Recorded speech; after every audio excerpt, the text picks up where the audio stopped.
Number 10। देखिए सवाल number 9 में भी यही काम करना था हमें, जो काम हमें सवाल नंबर 10 में करना है। सवाल नंबर 9 हमारा क्या था, उसमें वो सवाल भी हमारा यही था कि एक संख्या थी उसमें और उसके व्युत्क्रम की बात की थी उन्होंने। सवाल नंबर 10 में भी सेम यही बात इन्होंने बोली है कि एक संख्या है और उसके व्युत्क्रम का योग कितना है, 6 सही 1/6 है। तो आप क्या करिए, वो संख्या ज्ञात कीजिए। ठीक, तो सबसे पहले हम क्या करेंगे, हमको संख्या बताना है। अब संख्या बताने के लिए हमारे पास संख्या तो है नहीं, तो सबसे पहले हम क्या करेंगे, मान लेंगे माना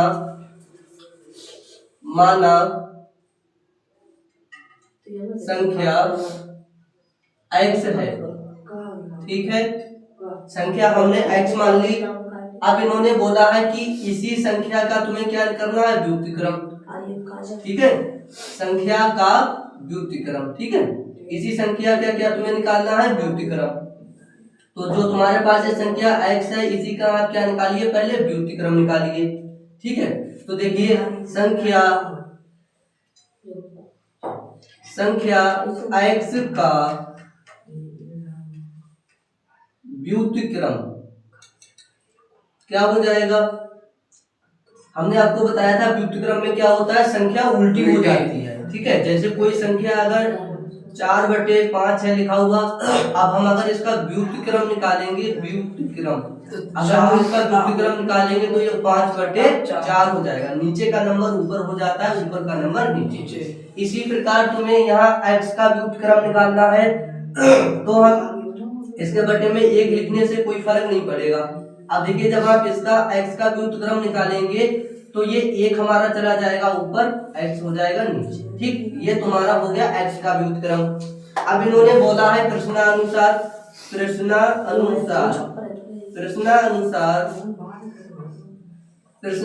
इन्होंने बोला है कि जो तुम्हारे पास संख्या है और जो संख्या का व्युत्क्रम है, जो तुम्हारे पास ये संख्या है और ये जो इसका व्युत्क्रम है, इन दोनों का आपको क्या करना है, योग करना है। तब जब आप इन दोनों का योग करते हैं तो आपको योग 6 सही 1/6 प्राप्त होता है। ठीक, यानी इस संख्या का और इस व्युत्क्रम का आपको क्या करना है, योग। संख्या और संख्या का व्युत्क्रम, इन दोनों का आप क्या करिए, योग। ये बात इन्होंने बोली है सवाल में कि इनका आपको क्या करना है, योग करना है। तो संख्या x है, इसके व्युत्क्रम का योग कर दिया हमने तो कितना प्राप्त होता है, 6 सही 1/6। अब हमको क्या निकालना है, इस x का मान निकालना है। तो हम क्या करेंगे, इसको आगे हल करेंगे। कैसे करेंगे, इस x की इससे क्या कर दो, गुणा। तो ये x² हो जाएगा प्लस 1 पूरे के बटे में क्या हो जाएगा, x बराबर यहाँ 6 छंग 36 अब ये 37 हो गया। तो बटे क्या रहेगा तुम्हारा, 6 रहेगा। ठीक है, तो अब देखिए अब आप इसकी इससे क्या कर दो, गुणा कर दो। तो ये हो जाएगा तुम्हारा 6 गुणा ब्रैकेट में हो जाएगा x² प्लस 1। ठीक है, और यहाँ पर आप 37 गुणा क्या कर दो, x। ठीक है, अब देखिए 6 और x² की गुणा करो, 6x² हो जाएगा प्लस 6 एकम 6 हो जाएगा बराबर यहाँ हो जाएगा तुम्हारा 37x। इस 37x को हम इधर ले आएंगे, कहाँ ले आएंगे, इधर। तो ये हो जाएगा 6x², ये इधर आके माइनस हो जाएगा 37x और ये प्लस रहेगा 6 बराबर 0। अब देखो हमारा ये दो घात समीकरण बन गया। अब इसको क्या करेंगे, हल करेंगे। क्या करेंगे, गुणनखंड से इसको क्या कर लेंगे, हल, गुणनखंड विधि से। तो गुणनखंड विधि से हल करने के लिए हमें क्या करना होता है पहले हम स्क्वायर वाला चेक कर लेते हैं कि स्क्वायर के गुणांक में तो नहीं है कुछ। तो हमने यहाँ पे देखा स्क्वायर के गुणांक में कितना है, 6। तो इस 6 की और इस आगे वाले की क्या हो जाएगी, गुणा हो जाएगी। तो इसकी इससे क्या करिए, गुणा करिए। तो 6 की जब 6 से गुणा करोगे कितना हो जाएगा, 36। अब इस 36 से ही तुम्हारा ये पीछे वाला पद निकलेगा। ये वाला पद किससे निकलेगा, इस 36 से ही निकलेगा। बात क्लियर हो गई। अब इस 36 को आप ऐसे दो टुकड़ों में तोड़ो, जिनकी हम गुणा करें तो कितनी हो जाए, 36। और जब जोड़े तो कितना आ जाए, 37। तो बताइए कैसा कितना बनेगा। देखिए आप 36 और 1 की गुणा करो तो 36 आ जाएगा, और जैसे ही आप 36 में 1 जोड़ेंगे आपको 37 प्राप्त हो जाएगा। अब ये सारा डेटा उठा के आप यहाँ रखिए, यहाँ पे फिट करिए। जैसे ही आप ये सारा डेटा फिट करोगे x का मान निकलना शुरू हो जाएगा। तो 6x² माइनस इस 37 की जगह पे इसका टूटा हुआ रूट लिख दो, 36 प्लस 1 इंटू x प्लस 6 बराबर 0। ठीक है, अब देखिए 6x की घात 2 माइनस ये हो जाएगा 36x प्लस माइनस माइनस ये हो जाएगा x प्लस 6 बराबर 0। देखिए इसमें और इसमें क्या निकालो, कॉमन। देखो यहाँ से 6 कॉमन मिल जाएगा, क्यों 6 यहाँ मिल जाएगा, 6 यहाँ भी, x यहाँ भी है, x यहाँ भी है, तो x भी कॉमन हो गया। तो 6 कॉमन हो गया, 2x में से 1x कॉमन हो गया, 1x बचा, माइनस यहाँ x हो गया कॉमन, और 6 का पारा 36 में पढ़िए, 6 छंग 36, माइनस यहाँ कोई कॉमन नहीं तो 1 कॉमन ले लो, माइनस में ये x रहेगा, माइनस प्लस की गुणा माइनस 6 आ जाएगा बराबर 0। ठीक है, देखिए ये ब्रैकेट सेम है, तो ये कॉमन हो जाएगी x माइनस 6। अब ये ब्रैकेट में ये लिख दो 6x माइनस 1 बराबर 0। ठीक है, अब देखो एक बार इसके साथ 0 बराबर 0, एक बार इसके साथ 0, 6x माइनस 1 बराबर 0, तो ये हो जाएगा x बराबर 6। ठीक है, और यहाँ ये 6x बराबर क्या हो जाएगा 1, तो x बराबर क्या हो जाएगा 1/6। ठीक है, x का मान या ये हो सकता है या ये हो सकता है, ये हमारी क्या कहलाएगी, संख्या कहलाएगी। बात क्लियर हो गई। चलिए सवाल नंबर अगला भी देख लीजिए। देखिए अब सवाल नंबर 10 हो गया, अब सवाल नंबर 11 देख लीजिए। इसी में सवाल नंबर 11 देखो क्या है। देखिए सवाल नंबर 11 में इन्होंने बोला है कि समीकरण को, एक कथन है, सवाल नंबर 11 में क्या है, कथन है। सवाल नंबर 11 में लिखा है कथन को समीकरण द्वारा,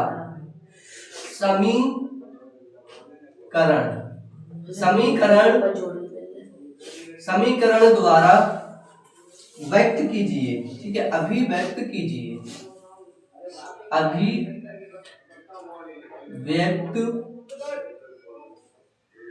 कीजिए। ठीक है,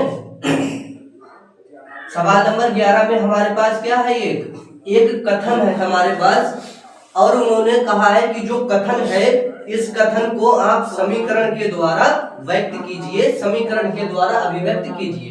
तो वो कथन है क्या तुम्हारे पास, पहले वो कथन में तो लिख लो। तो देखो जो कथन है हमारे पास वो हम यहाँ पे लिखते हैं। ठीक है, कथन है हमारे पास दो क्रमागत धन पूर्णांकों के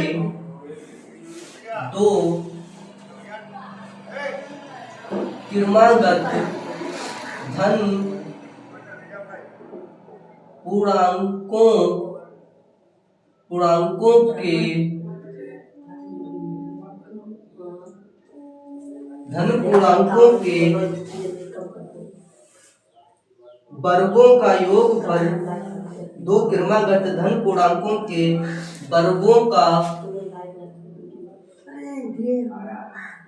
वर्गों का योगफल 221 है, योगफल 221 है। ठीक है, ये कथन है हमारे पास। ठीक है, ये हमारे पास एक कथन है, इस कथन को हमें क्या करना है, समीकरण के द्वारा व्यक्त करना है। बात क्लियर हो गई। तो देखिए पहले इस कथन को ध्यान पूर्वक पढ़ेंगे, जैसा ये कथन कहेगा वैसा हम करते जाएंगे, समीकरण में हमारा व्यक्त हो जाएगा। ठीक है, तो देखिए सबसे पहले इन्होंने क्या बात कही है, दो क्रमागत धन पूर्णांकों की बात की है। किनकी बात की है, दो क्रमागत धन पूर्णांकों की। बोला है कि दो क्रमागत धन पूर्णांक है और उनके वर्गों का जो योगफल है वो 221 है। तो इसको आप एक समीकरण में व्यक्त कर दो। दो क्रमागत धन पूर्णांक जो तुम्हारे पास दो क्रमागत धन पूर्णांक है, उनके वर्गों के योगफल को आप क्या करिए, समीकरण में व्यक्त कर दीजिए। उनके वर्गों के योगफल को आप किसमें व्यक्त कर दीजिए, समीकरण में व्यक्त कर दीजिए। तो देखिए भैया, इनके वर्गों के योगफल, जब तुम्हारे पास इनके वर्गों का इनके वर्गों के योगफल को हम जब ही व्यक्त कर पाएंगे जब हमारे पास दो क्रमागत धन पूर्णांक हो, फिर हम उनका क्या करें, वर्ग करें। फिर जो हमें वर्ग मिलेगा उस वर्ग का हम क्या कर देंगे, योगफल कर देंगे, तभी हमारा वो समीकरण में व्यक्त हो जाएगा। तो जब तक हमारे पास ये दो क्रमागत धन पूर्णांक नहीं होंगे तब तक हम ये वाला काम नहीं कर पाएंगे। बात समझ में आ गई? तो सबसे पहले हमारे पास क्या होना चाहिए, दो क्रमागत धन पूर्णांक होना चाहिए। जब हमारे पास दो क्रमागत धन पूर्णांक होंगे तभी हम उनका वर्ग कर पाएंगे। भाई जो हमारे पास क्रमागत धन पूर्णांक है उन्हीं का क्या हो रहा है, वर्ग हो रहा है, उन्हीं का वर्ग का योगफल पूछा है। तो पहले हमारे पास दो क्रमागत धन पूर्णांक हों। अब हमारे पास क्या दो क्रमागत धन पूर्णांक है, नहीं है, तो हम क्या करेंगे, क्रमागत धन पूर्णांक क्या करेंगे, फिर मान लेंगे। जब नहीं है तो देखिए दो क्रमागत केवल धन पूर्णांक की बात हुई है। किसकी बात हुई है, केवल धन पूर्णांक की। विषम और सम की कोई भी बात नहीं हो रही है। विषम और सम, विषम और सम की कोई भी बात नहीं हो रही है। तो हमको कोई जरूरी नहीं है कि हम विषम ले लें या हम सम ले लें, आप कोई सा भी ले सकते हो, लेकिन क्रमागत होना चाहिए, क्रम से होना चाहिए। ठीक है, तो देखिए तो विषम सम की तो बात ही नहीं हो रही, तो इससे हमें कोई लेना देना ही नहीं है। हमें दो धन पूर्णांक लेने हैं, लेकिन धन की बात हो रही है। धन का मतलब ये कि आपको प्लस में लेना है, माइनस का कोई भी पूर्णांक नहीं लेना है। बात क्लियर हो गई? धन का मतलब ये कि आपको प्लस में लेना है, माइनस में कोई भी नंबर नहीं लेना है, और क्रम से लेना है। क्रमागत का मतलब क्रम से लेना है, धन का मतलब प्लस में लेना है। ठीक है, तो चलिए शुरू करते हैं। तो पहला हमें पता तो है नहीं, ये दोनों को मान लेंगे। माना पहला क्रमागत धन पूर्णांक। ठीक है, पहला क्रमागत धन पूर्णांक हम क्या मान ले रहे हैं, x है। क्या है हमारा, x है। ऐसे ही दूसरा मानेंगे, दूसरा क्रमागत धन पूर्णांक। दूसरा क्रमागत धन पूर्णांक क्या मानेंगे, देखिए क्रम से चलेंगे। अभी तो हमने x माना है, शुरुआत x के बाद क्या आएगा, x plus 1, x plus 2, x plus 3, ये हमारा क्या है, क्रम चल रहा है। तो पहला तो हमारा x हो गया, दूसरा क्रमांक जो धन पूर्णांक होगा वो होगा x प्लस 1। ठीक है, 1 होगा। अब इन्होंने ये कहा था कि जो दो धन क्रमागत पूर्णांक है इन्हीं का तुम्हें, इनके वर्गों का तुम्हें क्या बताना है, इनके वर्गों का योग तुम्हें 221 दिया है। तो पहले तुम्हें क्या निकालना पड़ेगा, इनका वर्ग, बाद में इनका योग करेंगे तो 221 हो जाएगा। ठीक, तो पहले आप इसका वर्ग करिए। इसका आप जब वर्ग करेंगे, देखो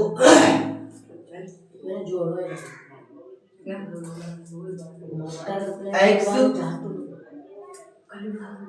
का वर्ग, x का वर्ग करोगे x स्क्वायर हो जाएगा। ऐसे ही x प्लस 1 का आप वर्ग करोगे तो क्या हो जाएगा, x प्लस 1 हो जाएगा। x प्लस 1 की होल घात 2, ये इन दोनों का वर्ग हो गया। जो पहला क्रमागत पूर्णांक था उसका वर्ग, जो दूसरा क्रमागत पूर्णांक था उसका वर्ग।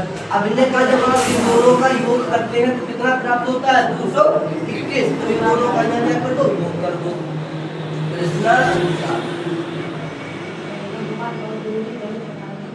प्रश्नानुसार x स्क्वायर प्लस ब्रैकेट में लिख दो x प्लस 1 की होल घात 2।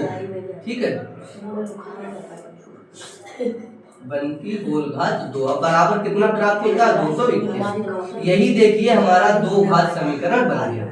समीकरण में व्यक्त करना था, ये हमारा दो घात समीकरण में क्या हो गया, व्यक्त हो गया। बस इतना ही है इसमें, और ज्यादा कुछ नहीं। बताइए किसी को कोई समस्या, कोई डाउट कहीं पर पूछना हो तो बताएं, फिर से आप नोट कर लीजिए फटाफट। ठीक है, नोट करिए। 40 रही, 40 रही।